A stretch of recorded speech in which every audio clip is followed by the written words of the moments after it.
Әйелдің 40 жаны жоқ.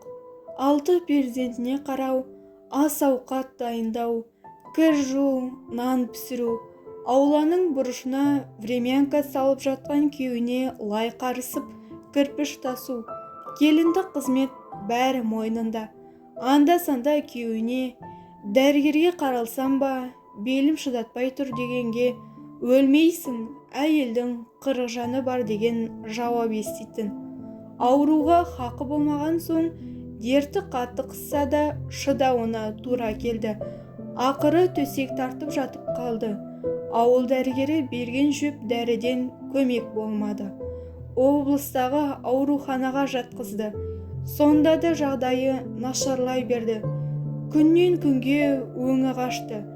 Дәрігер күйеуін шақырып алып, өте кеш әкелдіңдер, ауру денеге тарап кеткен деп үйіне қайтарды. Ауруы жеңіп, көзін аша алмай жатқан әйелін еркек жедел жәрдем көлігімен әкетіп барады.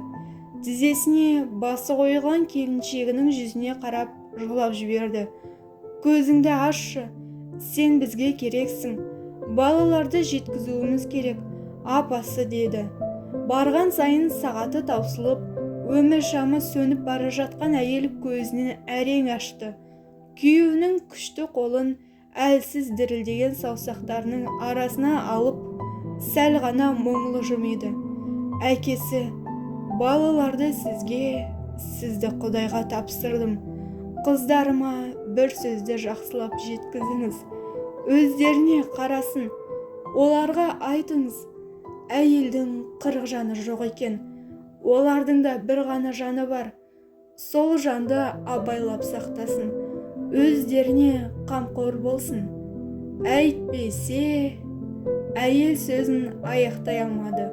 40 жаны үйге жетуге бірнеше қадам қалғанда. Қазақ тіліндегі арнаның дамуына өз үлесіңізді қосып, каналға тіркеле кетіңіз.